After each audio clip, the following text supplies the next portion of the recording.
Okay, today we're talking about squares and square roots. A perfect square is nothing more than a square. If I have a square like this would be a 1 by 1 square. That means 1 times 1. We can note this as 1 squared. And of course, 1 times 1 is 1. Another perfect square is if we have a 2 by 2. Again, 2 times 2. To denote it with our exponent, it's 2 squared, or 2 to the second power. And 2 times 2 is 4, because there are 4 squares in our box here. We can continue this pattern with a 3 by 3.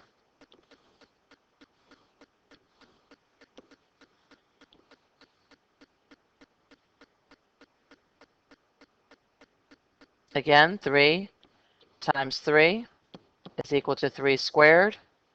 It's equal to 9. Obviously, if we continue this pattern, we would just keep getting larger squares. The 9 here, the 9 that we see here, is just counting how many squares we have inside of our perfect square.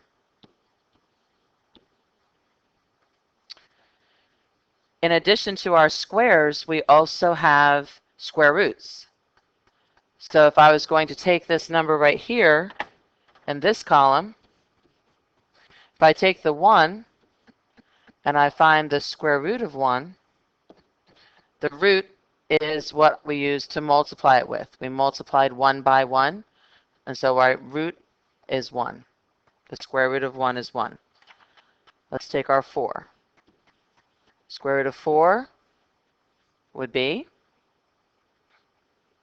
if you answer 2, you are correct, because 2 times 2 is 4, so the square root of 4 is 2.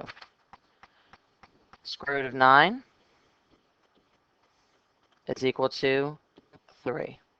And again, we can continue this pattern all the way down here. The numbers that we see here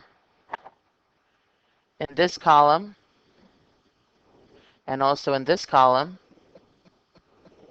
these are what we call perfect squares.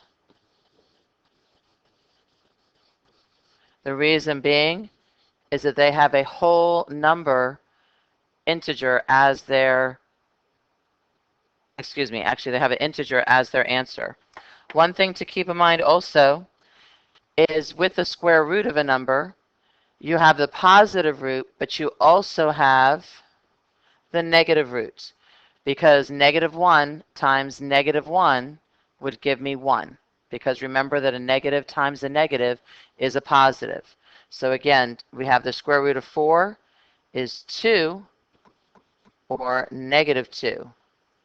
The square root of 9 is 3, or -3.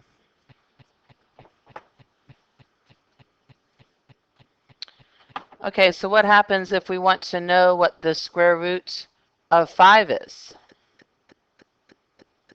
Yeah, we can see that's not a perfect square. I cannot multiply something by itself to get the number 5. So what I have to do is look to see what perfect squares are on either side of the 5. I have the square root of 4, that gives me 2. And I have the square root of 9, and that gives me 3. So my square root of 5 is somewhere between 2 and 3. Because it's not exactly 2 and it's not exactly 3. It's somewhere between those two numbers.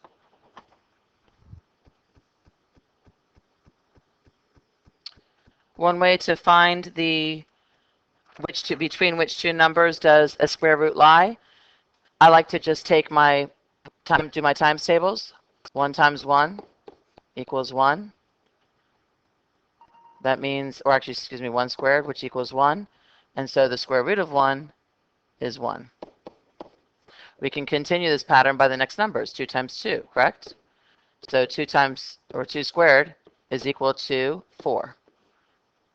So the square root of 4 is equal to 2. You see we keep going back to the original number.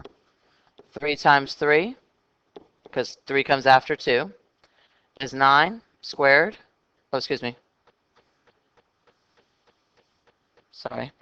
3 times 3 is 3 squared, excuse me, which is equal to 9. So the square root of 9 is equal to 3. 4 times 4 is equal to 4 squared. It's equal to 16. Square root of 16 is equal to 4.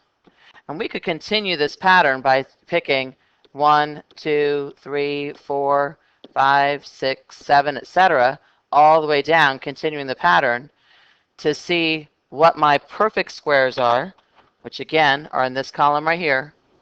All of these again would be perfect squares.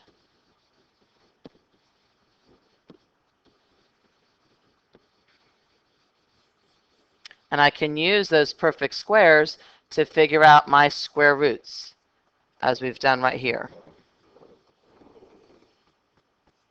Using this, we can also then see which ones are not perfect squares.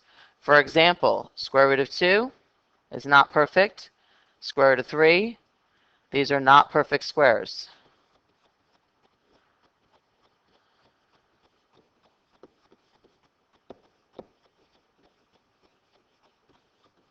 We can also tell that the square root of 2 and the square root of 3 are somewhere between, these are both between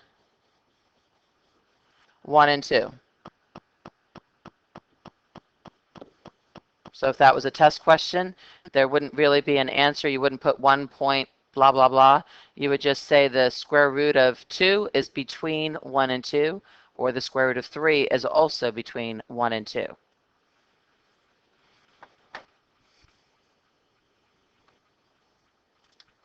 Again, remember to keep in mind that the square root of a number can be positive or negative. So the square root of 1 is positive 1 or negative 1. The square root of 4 is positive 2 or negative 2. The square root of 9 is positive 3 or negative 3. The square root of 16 is positive 4 or negative 4. Remembering that a negative times a negative equals a positive answer.